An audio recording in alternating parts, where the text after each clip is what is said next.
What's up, cuties? Welcome back to a brand new video. I'm so happy today because it is raining in Los Angeles, which anytime it's raining in Los Angeles, I tell you guys I'm happy because it's raining in LA.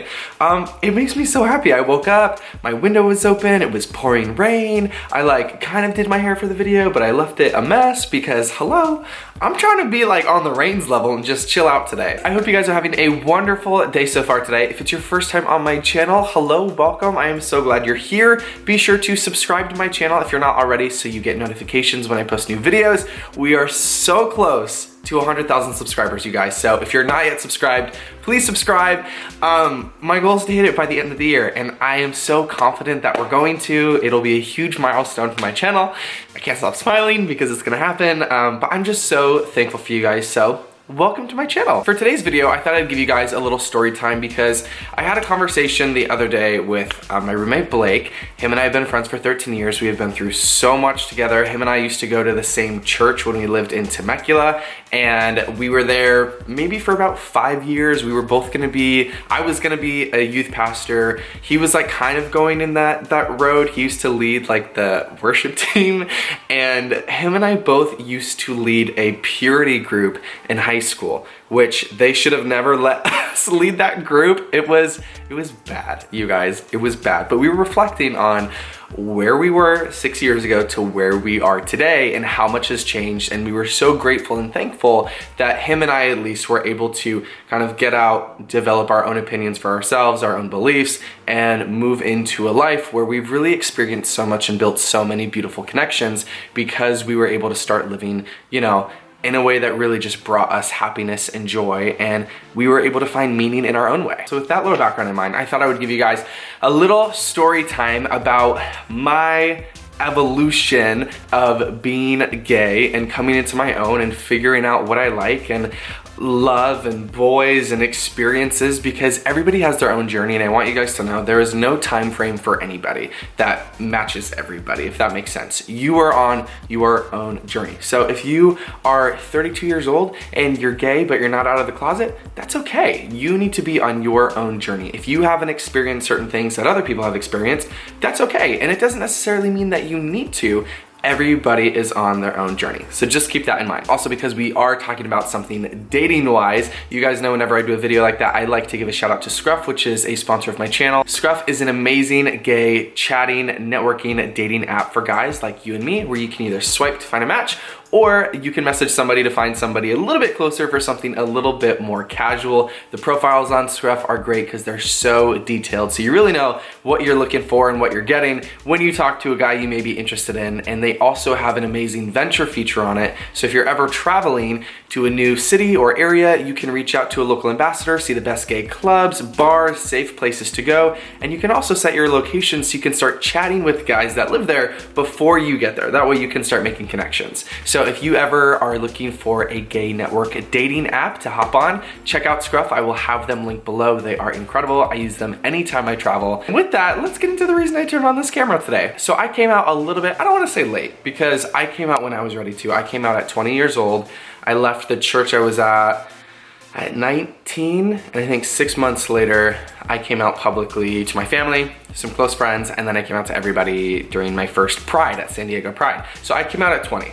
Never done anything with a guy before, never kissed a boy, never gone on a date with a boy. I dated girls in high school. So my first gay kiss was with a boy when I was 20. It was the first guy I ever matched with on a dating app. And we went on a date in Temecula, and then we went on a date in San Diego, and then I had my first kiss at the beach, and it was really romantic. It was exactly what it needed to be at the time. Fast forward a year later, and I moved to Los Angeles, and with Los Angeles, I lived next to West Hollywood. I was in North Hollywood at the time, and there are gay bars, and I'm like, oh my God, I can go to a bar and I can hit on guys or be hit on by guys or look at guys and have an interest and express that and not be judged and not feel uncomfortable, which was so crazy to me. But at the time I was working at a restaurant, Bossa Nova, across from the Abbey, and this guy would come in and I thought he was so fucking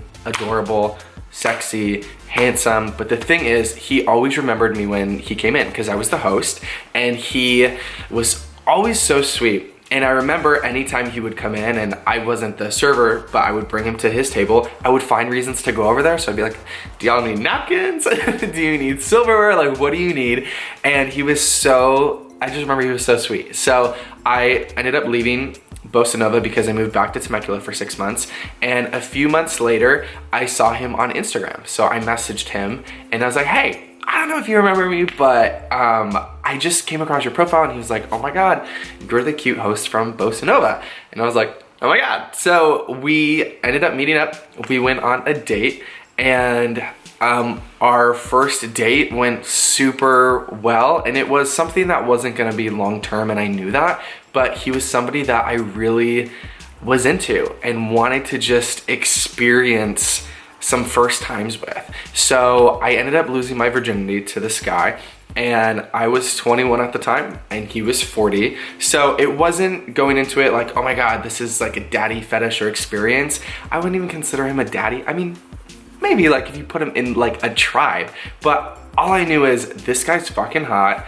This guy is super sweet, and I just was feeling a connection with somebody that I'd never felt before. And I had an amazing like first time experience that I was really grateful for, because not everybody has a great first time experience. But the reason I'm sharing this is because I would have never experienced that connection with somebody, or the past 5 years of being able to go on dates with guys, or being able to be in a relationship, or have these intimate connections with people that are spontaneous some nights, or sometimes you get introduced to somebody you would have never been introduced to if I didn't have gay friends, allies in the LGBT plus community, if I had kind of stayed in my bubble with thinking there is only one way to do things and one mindset and one lifestyle that I have to abide by from somebody that made up these rules that I don't even know that other people are enforcing on me, when their approval and opinion doesn't really matter. So when I got to that place where I was able to decide for myself that nothing is more important than my own happiness,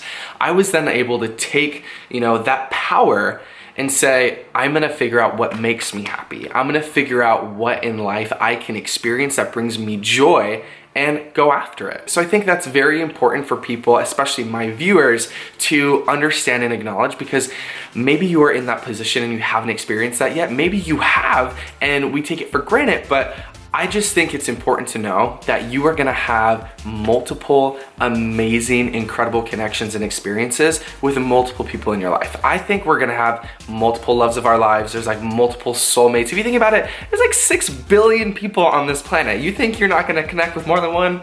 Honey. And also, you're gonna have certain chemistry aspects with some people that you don't have with other people. Maybe some people mark, the first 4 boxes, but they don't hit the 5th, which is really important. But some other people hit like the 5th, but not the other ones. But you'll find your match, is what I'm trying to say. But that just comes with meeting people, dating people, and I've learned to just say yes to things. Not to things that make you uncomfortable, and not to things that put peer pressure on you, or that ever put you in a situation where you don't want to be in. That's not what I'm talking about. However, I do try and say yes to things that make me step out of my comfort zone, because sometimes I've been in situations with guys and I should have said yes to going on a date. I should have said yes to maybe going home for the night. I should have said yes to things that I think later down the road, I would have been thankful that I had that experience. So reflecting back to when I was in church and a little kid in high school trying to lead a purity group, knowing nothing about what I was talking about, trying to tell guys, don't do this and don't do this and don't do this. I am thankful that I was able to find a way to break away from that and decide for myself what makes me happy. So I wanted to share that little story time with you guys today. A lot of people have seen a video I did on this like a long time ago and asked like, do you ever see that guy anywhere? And the answer is, yeah, I see him around town occasionally, and it's not a big deal. Like, we're both adults. I will see him, and if I do see him, I'll say hi and give him a hug, and that's it. We don't bring it up or talk about it. We're adults, and it's been years and years, and we both have moved on, but that's life. You are gonna sometimes have intimate connections with people that turn into friendships, and sometimes you have friendship connections that turn into something a little bit more intimate, and that's just life. The last point I wanna make too, though, is I think on the other hand, it is very easy with dating apps because everything is so accessible. Nowadays, because we can open an app and see that this person is 50 feet away, this person's 100 feet away, this person's 300 feet away, it's so easy to be unsatisfied because we can have whatever is on the app, you know? We can go to this guy or go to this guy or go to this guy, and if they say no, then there's 20 more people on the app that we can reach out to, and it's so accessible. Unlike when I was in high school and I only knew one gay person in the whole high school, times have changed. I wanna make sure you guys know as well that just because that's out there doesn't necessarily mean that we should pass up on an opportunity to have a very intimate, monogamous relationship with somebody that really means a lot to us. And monogamy is for some and non-monogamy is for some, and it's not my job to tell you like what's right for who. We have to figure that out. But I just want to make sure you guys know that in the process of figuring out what you like, it is so important to build different connections with people and try new things and have new experiences, but also really value when you do make a really crazy, amazing connection with somebody, that you could see it developing into something a little bit more long-term. I don't know, that's just my opinion. I want you guys to experience a lot, but I also want you guys to recognize what you have. But at the same time, it's everybody else's own story. Like, it's your journey, it's not mine. I can express my views and what I think, but I'm still figuring it out as well. We're all still figuring it out. That's the point of life, you know? So, yep. So with that, that is my video today. I just wanted to share a little insight and input as we finish out this year and we are coming into figuring out what it is we want going into the new year. I hope this video really helped. If you guys enjoyed it, again, please subscribe because I'm almost at 100,000 subscribers. I've been on this channel for almost 6 years, so that would be an amazing milestone to hit before the new year. Just know I love you guys more than anything. I appreciate you. In closing, y'all can find me on Instagram at the meantime until the next video. You know I'm always gonna say be kind to one another. I love you. Have a beautiful rest of your day, and I will see you guys on the next video. Bye, cuties.